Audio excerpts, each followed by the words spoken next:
Did you know insurance can get cheaper as you get older? Lock in because a lot of financial advisors do not know about this. So my name is Justin Smith and I've been helping people buy wealth and bridge the wealth gap since the turn of the decade. One of my biggest goals is to help retirees stay away from the big negative impact of taxes and the market volatility. If you watch any other video on this channel, you'll know that my favorite financial vehicle allows you to grow your money tax-free, accumulate your money tax-free, and also transfer your money when you die to your heirs tax-free. This vehicle is called the Max Funded Tax Advantage Life Insurance Contract, or what I like to call the Smith Fund. Smith is an acronym that stands for Saving Money in Tax-Free Homes. You can also claim your free ebook that shows you steps A to Z of how to properly fund and structure your Smith Fund.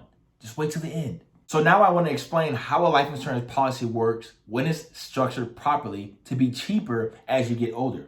This is also in my ebook. There's actually a lot of financial advisors who don't understand how or why this actually occurs. Let's take things a little bit back to history so I can explain to you why clients use this vehicle for tax-free retirement. Now, if you didn't know, there was 3 tax section codes that you need to know about. Number 1 is 72E. This means your money inside of your policy can grow tax-free. Number 2 is section 7702, which means your money can blossom inside of that policy tax-free, and you can also access it tax-free. And then there's section code 3, which is 101A. This means if you pass away, your million, quote unquote, if your million in your policy will actually blossom to 2 million and you'll be able to give it to your heirs tax-free. There is literally nothing else in the Internal Revenue Code that does this. So this is why it's one of my favorite vehicles. Then of course you have the whole life agents that say, well, whole life insurance has guarantees. And although that may be true, those guarantees are around 4% and they're still going down as we speak. So Universal Life has no lapse guarantees, meaning the money in the policy will never cause a MEC, which is a modified endowment contract, meaning it'll be a taxable event. But now let's talk about how the insurance component in Universal Life can actually be cheaper as you get older. Many people really don't understand this. Back in 1980, there was a visionary named E.F. Hutton.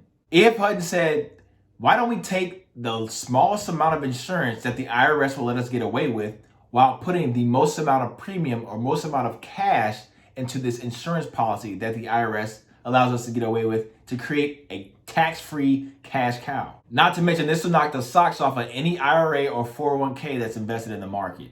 This is even if your money was averaging 12% in the market in these vehicles. This is because if you're earning 12% in one of those tax-deferred IRAs or 401ks, before you even start taking money out, there is a 30% tax on that money that you're taking out. That money going right out the window. So if you're earning 12, you're really earning 8%, and you can take another 1% just for the fees. So you're really earning only 7%. The fact of the matter is most Americans are not even earning that 12% anyway. So the numbers are way lower than this. So how do I make sure my insurance policy doesn't crash and burn or even run out of money? The insurance component in a permanent life insurance policy, whether it's whole life or even universal life, every $1,000 on that policy in that death benefit increases the price each year as you get older. This is because the number or the average number of people dying each year as you get older goes up. The cool thing about a properly structured max funded tax advantage index universal life policy is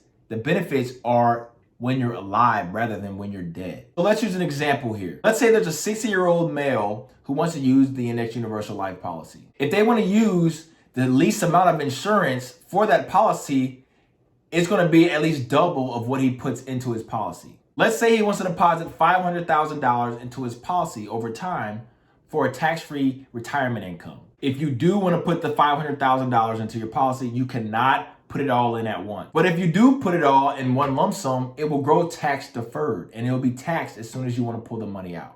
So most people choose to comply with the IRS tax rules because it's not a secret. You can literally find these rules anywhere. They say you have to put the money in over a 5-year period. So in this male's case, about $100,000 a year if you're over the age of 50. So if I then go ahead and put my $100,000 per year for 5 years into my IUL policy, I will have that total of $500,000. Now, the objective here is to earn the highest rate of return at the age of 60. The smallest amount of insurance I can get away with now that it's funded $500,000 is a little bit over $1 million. Now, I could buy way more than $1 million worth of life insurance, but that's not the objective here. I want the least amount of insurance so I can stay compliant with the tax citations in the Internal Revenue Code. This makes it tax-free. So let's say I do put $500,000 over 5 years and I have my $1 million policy. Now, the beauty of the max funded tax advantage life insurance contract or the Smith Fund is that you're going to use it for living benefits. So you want the cost to go down as you get older. Now, as I put $100,000 a year in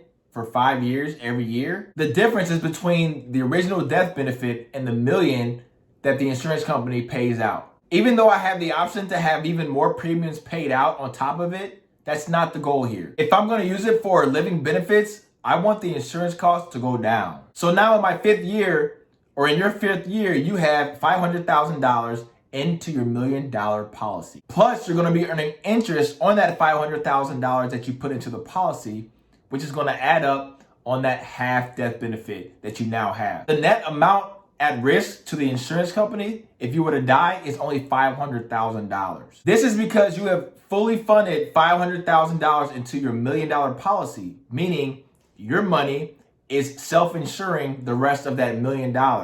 So the insurance company is only on hook for half of that $1 million. Does that make sense? So the insurance company is only going to charge you for the net amount at risk. This means when year 5 comes around, insurance is going to be a lot cheaper than year 1 through 5 because you have fully funded or self-insured half of your policy. Does that make sense? Now, let's say you're earning the average of what this instrument or this vehicle has been earning since the 80s, which is 9%. That means your money would double every 7.5 years. So as soon as your money is fully funded into the policy, so 5 years, then your clock starts from that 9% or that 7.5 annual growth. This means after a total of 12 years from day 1 to 12.5 years later, your $500,000 would double to $1 million. This is just on the interest earning. So wait a minute. Now that I have my $500,000 in and my interest earned another $500,000, how much is at risk to the insurance company? 0. At this point, I am self-insured. This is what we call self-insurance. There is no more cost of insurance. But in order to stay in compliance with the tax-free access to this money in this policy, the insurance death benefit has to be 5% above or ahead of how much you fund into the policy. So let's say you died at 12.5 years, just using this policy that we're talking about, for example. The death benefit would be $1,050,000. But the insurance company would only be charging you on the $50,000, not the $1 million that you already self-insured. So now let's say another 7.5 years go by and we're 20 years into the policy. That $1 million would have doubled into $2 million. Now, if I died around this time, that death benefit would be $2.1 million. But then again, that insurance company would only be at risk of $100,000 because that is 5 percentage points in front of the $1 million or $2 million policy.